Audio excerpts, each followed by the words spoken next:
Bismillahirrahmanirrahim. Salah satu yang mesti difahami masalah kesedihan yang paling memukul orang biasanya, selain perceraian misalnya, adalah kematian. Kematian ini puncak daripada banyak orang sedih, apalagi orang yang dia cintai, ya. Meninggal orang tuanya, meninggal anaknya, meninggal pasangan hidupnya. Maka perangkat untuk membuat tidak sedih adalah yang pertama, fahami itu adalah takdir Allah, sunnatullah. Ada hidup, ada mati, pasti dia mati, sekarang atau nanti. Mau kita berhasil, misal ada orang mati tabrakan, kita mengatakan coba seandainya saya temani dia naik mobil atau saya setirkan mobilnya, atau ini semua tidak bisa dibahas dalam Islam, nggak ada lagi. Kalau sudah terjadi nggak bisa lagi. Kata Nabi SAW, jangan buka pintu-pintu kalau seandainya, karena itu membuka pintu syaitan. Faham itu ada takdir Allah di situ. Dan Allah sudah tentukan, mau dia sehat, mau dia sakit, dia akan mati pada saat itu. Itu dulu. Poin kedua teman-teman, dalam Islam, kita ini bahagianya, gembiranya, kenapa? Karena kalaupun ada orang yang kita cintai meninggal dunia, dia hanya mendahului kita menuju ke akhirat. Bukan dia hilang, gitu kan? Sekarang orang tua kita meninggal, kita terpisah sementara waktu dunia. Tapi jangan lupa, dia telah mendahului kita justru ke negeri yang abadi. Itu keyakinan seorang mukmin. Dan semua kita beramal di dunia ini untuk targetnya di sana. Maka dia lebih dulu. Fahamin poin ini sehingga kita tidak usah berlebihan dalam bersedih, gitu kan? Ini penting. Kemudian yang ketiga teman-teman sekalian, ada larangan dalam Islam untuk berlebihan dalam bersedih. Dan itu bahasan kita pada malam ini. Seperti misal orang niyaha. Niyaha ini nampar-nampar muka, kan gitu, tarik-tarik rambut, ya, teriak-teriak, histeri pada saat ada kerabatnya meninggal dunia. Atau mungkin bahkan dia mengucapkan kalimat, kenapa dia yang mati bukan saya misalnya. Atau apalah kalimat-kalimat yang dia ucapkan. Ini semua tidak boleh. Bukan cuma tidak boleh ya, tapi dosa besar. Dosa besar, makanya bahasan kita masalah itu. Niyaha, dosa besar. Berlebihan dalam bersedih. Seperti tadi saya bilang, niyaha rinciannya adalah tampar muka, pukul badan, tarik rambut lah, sobek-sobek baju, gitu-gitulah, ya. Atau mungkin bahkan dia sampai digoda oleh syaitan, dia bahkan sengaja juga bunuh diri.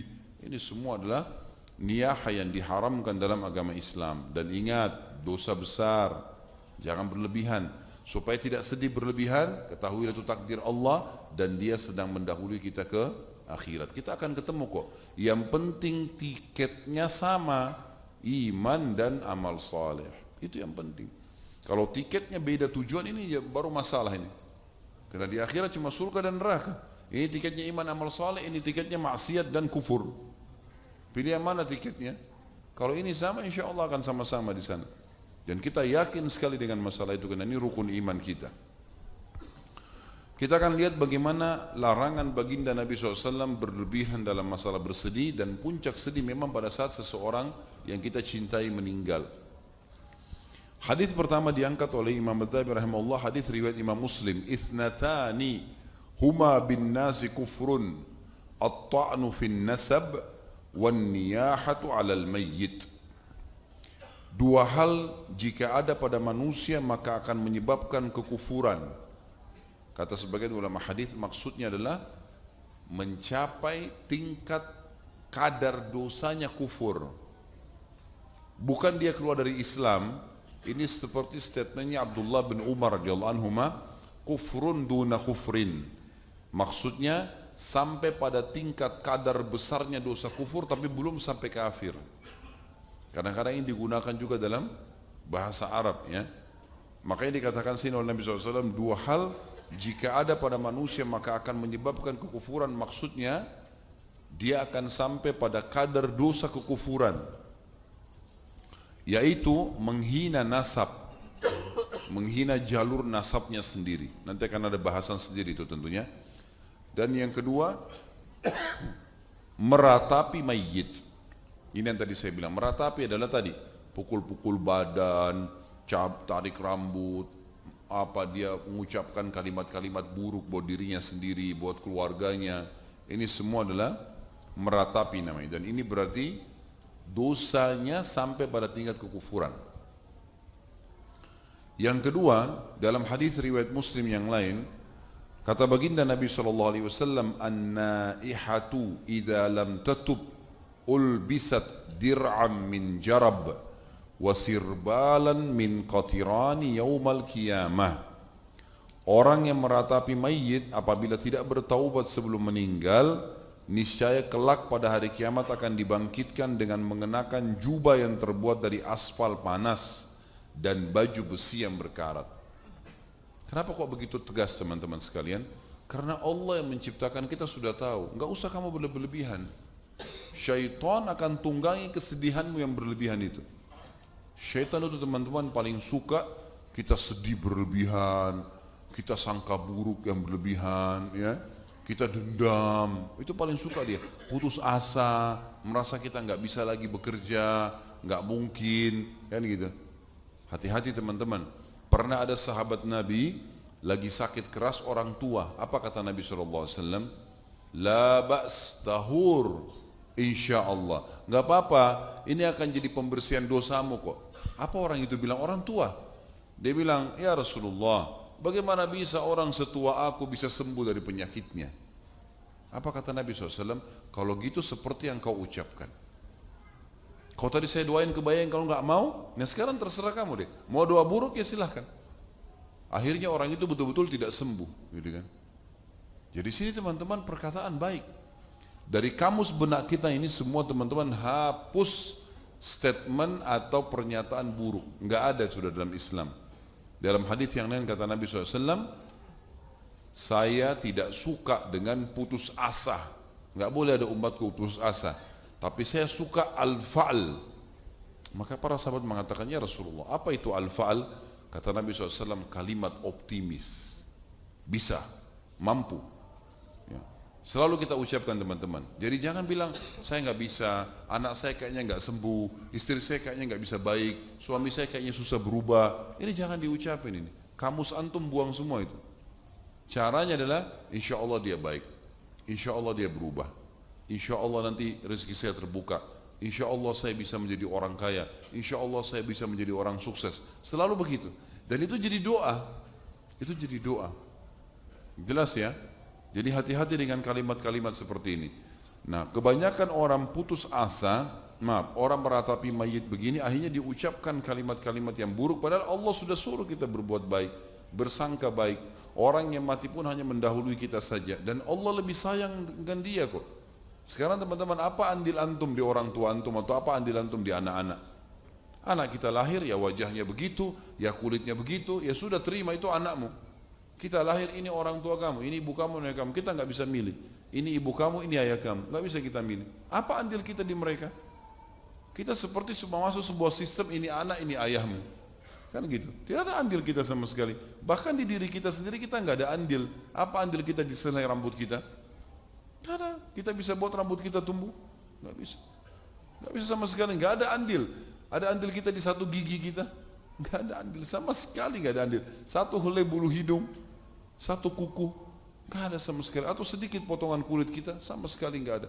Berarti Allah pencipta kita lebih tahu teman-teman sekalian. Makanya dia larang. Dan umumnya kata para ulama, larangan-larangan yang tegas dari sang pencipta Allah, karena Allah sangat tahu itu akan membinasakan hambanya, maka dia larang dengan tegas. Seperti kasus masalah ini ya. Jadi tidak bolehnya orang berlebihan dalam meratapi mayit, karena memang dia sudah menuju ke Tuhannya. Sekarang kamu lakukan. Kalau ada masalah dalam Islam, solusi. Masalah, solusi. Jangan pikir lagi kenapa terjadi. Rumah terbakar, solusinya apa? Siram, telepon pemadam kebakaran. Jangan teriak. Rumah hangus, suara habis. Gitu kan. Lah, nggak ada gunanya. Apa solusinya? Kita ban mobil pecah, ban motor pecah, solusi apa? Nggak usah tatap dulu bannya, kenapa pecah, kenapa. Udah langsung solusi, selesai, cepat, kan gitu. Seperti itu dalam Islam memang. Kalau terjadi sudah selesai, apa jalan keluarnya? Apa masalahnya? Nanti jangan terjerumus lagi, iya. Tapi sudah terjadi. Baju kita terlanjur kepercik air, sudah ini kepercik. Solusinya apa? Untuk apa kita bahas lagi kalau seandainya saya tidak lewat di situ, kalau mobil itu tidak lewat. Ini kalau seandainya membuka pintu syaitan. Solusinya apa? Selesai. Ya. Jadi nggak usah ratapi, nggak usah masalah terlalu lama, panjang ke belakang ini. Juga Nabi SAW mengatakan di dalam sebuah hadis yang sahih, hadis ini diputut nomor 3 di situ, ada diriwayatkan Imam Bukhari dalam Kitabul Janaiz dan Imam Muslim dalam Kitabul Iman. Laisa minna man darabal khudud wa syaqqal juyub wa da'a bida'wal jahiliyah. Bukan termasuk golonganku, kata Nabi SAW, bukan umatku, orang yang menampar pipi, merobek pakaian dan memanggil-manggil dengan panggilan jahiliyah. Kata para ulama hadis, panggilan jahiliyah adalah kenapa dia mati, kenapa saya tidak? Dia orang baik, dia begini, dia begitu. Penyesalan terhadap kematian orang itu. Padahal biar dia nangis, biar dia korbankan apapun, tidak akan pernah hidup. Selesai urusannya memang. Udah saatnya, ajalnya datang. Terimalah itu, gitu kan. Belajar menerima itu teman-teman sekalian. Dan kaidah syar'i yang pernah saya jelaskan, jadikan prinsip hidup. Di dalam tubuh kita ada 2 perangkat yang berpengaruh, perasaan dan akal. Perasaan harus tunduk dengan akal dan akal harus tunduk dengan syariat. Perasaan kita sedih kalau keluarga kita meninggal, hadapkan dengan akal, ini sudah meninggal, oh ini berarti akal kita akan memberikan jalan, itu sudah mati, nggak bisa ngomong lagi, hukum apalah, dikubur, setelah selesai, akal akan berikan kita banyak opsi. Lalu kemudian akal dikontrol oleh syariat. Akal dikontrol oleh syariat. Syariat akan memandu kita, oh ternyata dia cuma pindah alam, kita akan ketemu, yang penting tiketnya sama dan yang sudah saya jelaskan tadi. Jadi dilarang oleh Nabi SAW di sini. Kebanyakan orang di sini menampar pipi, merobek pakaian terjadi pada kaum wanita. Kata ulama terjadi pada kaum wanita. Dan ini memang hadis-hadis ini keluar di Madinah pada saat ada beberapa orang wanita melakukan ini. Mereka menampar-nampar pipi, mereka merasa kesedihan, merobek baju yang berlebihan. Makanya hikmah syar'i, wanita boleh mensolati jenazah tapi tidak boleh mengantar ke kuburan. Ziarah kubur nanti setelahnya boleh, tapi mengantar jenazah nggak pernah terjadi di zaman Nabi SAW ini. Wanita ikut mengantar jenazah, itu nggak dibenarkan. Wanita banyak menunggu di rumah, sholat di jenazah di rumah mungkin. Setelah itu nggak ada yang antar kuburan, karena mereka nanti lihat di kuburan, keluarganya diturunkan dan seterusnya, jadi masalah, gitu kan? Jadi masalah buat dia karena terbawa dengan perasaannya. Tentu ini teman-teman adalah sebuah ibarat dari Nabi SAW kata para ulama, dan masuk di dalamnya semua yang menyerupai perbuatan ini. Kan tadi tampar pipi, merobek baju, gitu kan? Masuk dalamnya apa saja? Orang yang menarik rambutnya misalnya, orang mencakar badannya, apalah perilaku dia. Ya, atau mungkin dia memukul anaknya karena dia menganggap dia sedih berlebihan. Ini semua masuk dalam larangan. Dan ingat, ada ancaman sini, bukan golongan kami, dan ini kalimat sangat bermakna, artinya bukan kaum muslimin. Plus lagi teman-teman, di hadis selanjutnya riwayat Bukhari dalam Kitabul Janaiz dan Imam Muslim dalam Kitabul Janaiz juga, ternyata niyaha kita, kesedihan kita yang berlebihan tadi, menampar pipi, menarik, merobek baju, menarik rambut, ini menyiksa si mayit, menyiksa si mayit, gitu kan? Allahu alam bagaimana siksaannya, apakah Allah datangkan siksaan untuk dia atau justru dia merasa sedih karena memang mestinya kau daripada nangis-nangis, hai keluargaku yang meninggal, doain saya, istighfar, saya lagi butuh amal saleh, bukan kau nangis-nangis, gak ada gunanya. Kamu sedih, saya juga tidak dapat apa-apa. Hadis Nabi SAW yang berbunyi, innal mayyita yu'adzabu fi qabrihi bima niha alaihi. Sesungguhnya seseorang atau seorang mayit akan disiksa dalam kuburnya disebabkan ratapan untuknya. Jadi sabda Nabi SAW ini ulama mengatakan ada 2. Bisa bermakna memang ratapan keluarganya, pukul-pukul badan, tarik rambut segala, orang si mayit disiksa gara-gara itu.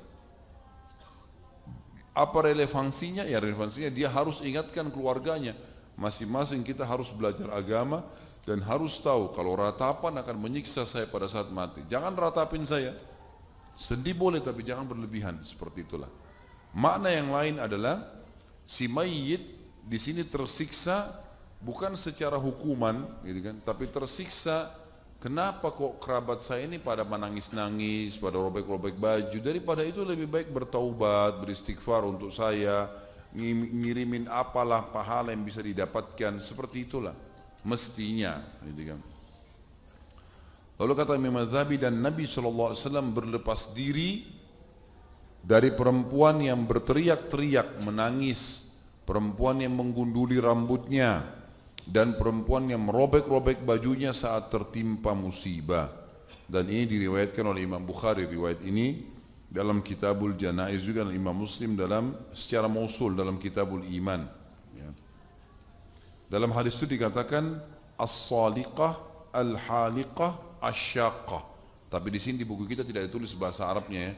Nabi SAW melaknat wanita yang menjerit-jerit ketika ditimpa musibah dan mengacau, ya, atau ada mengalami kekacauan, atau wanita yang menggundur rambutnya ketika mendapat musibah, dan wanita yang merobek-robek bajunya. Dan ini kita lihat banyak sekali di Indonesia ada gitu. Ada orang wanita yang sedih maka dia gundur rambutnya, gitu kan. Dan ini semua tidak dibolehkan, apalagi memang wanita tidak boleh menggundul kepalanya. Yang boleh hanya satu-satunya pada saat bayi baru lahir. Selain daripada itu tidak ada menggundur rambut. Tidak ada menggundur rambut. Setelah itu harus disunnahkan, dipanjangkan, apalagi kaum wanita. Sunnah Nabi SAW adalah memanjangkan dan merawat rambut, bukan malah menggundulnya. Sama merobek baju, mubadzir, untuk apa ya? Gitu kan? Daripada robek kasih orang lain. Untuk apa dirobek baju kalau bersedihan? Dan juga sama dengan tidak boleh menangis sambil teriak-teriak. Ini niyaha. Teriak-teriak histeri sampai suaranya paruh gara-gara itu. Itu semua tidak akan mengembalikan keadaan si mayit.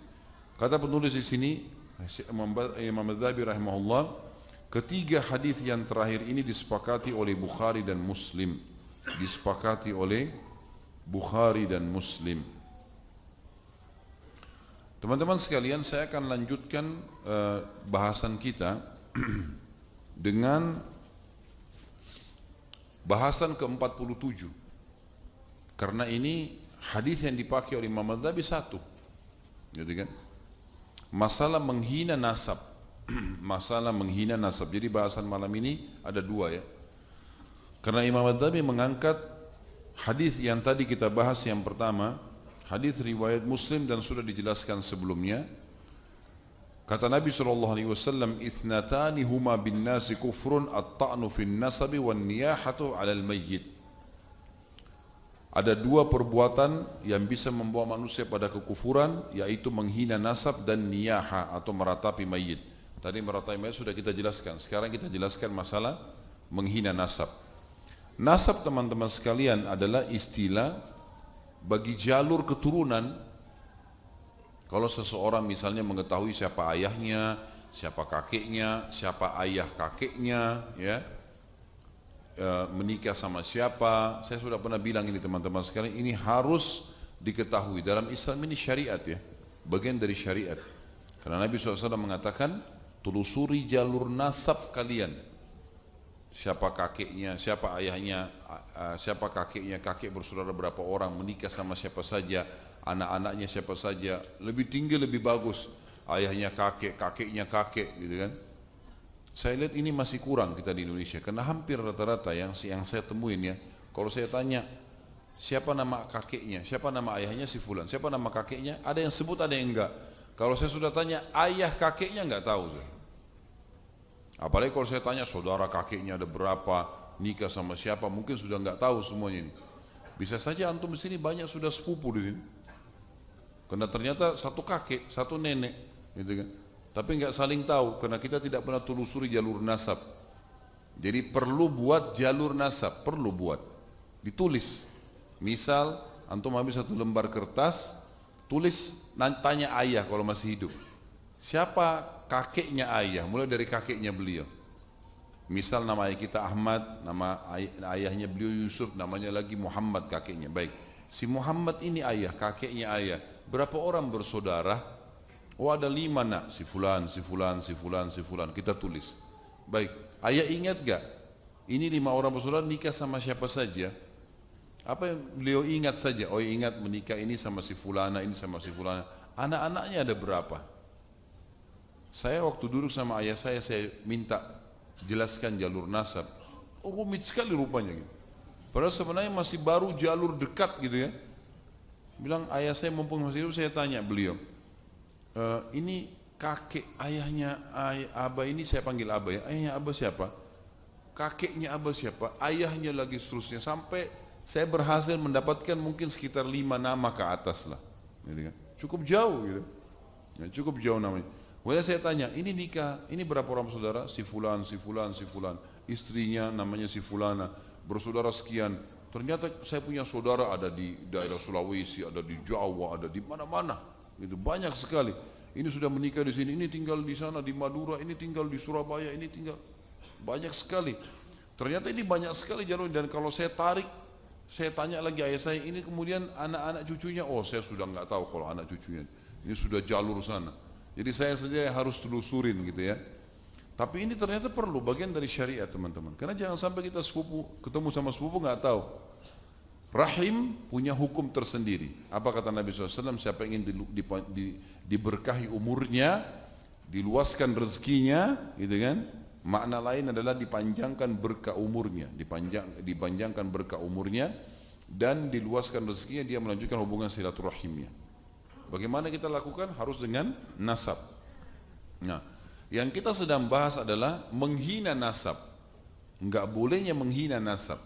Seperti misal orang, ada hadis lain yang berbunyi Allah sangat buruk seseorang yang menghina kedua orang tuanya. Kata para sahabat, ya Rasulullah, bagaimana caranya orang menghina orang tuanya? Kata Nabi SAW, dia menghina orang tua seseorang, maka orang itu pun menghina orang tua dia. Maka sama saya dia menghina orang tuanya orang itu. Misal dia hina ibunya, dia hina ayahnya, dia hina sukunya misalnya. Maka ini teman-teman sekalian, orang itu kemudian membalas berarti kita sama dengan menghina nasab. Gitu kan? Jadi nggak boleh. Menghina nasab berarti menghina jalur keturunan kita atau menghina suku. Makanya saya sarankan, ada beberapa ikhwah yang saya luruskan. Di Indonesia kan paspor butuh 3 nama ya. Bukan 3 nama, nama antum sendiri 3-3-nya. Tapi nama kita, nama ayah, nama kakek. Mestinya begitu. Banyak ikhwan namain anaknya Muhammad Yusuf Harun.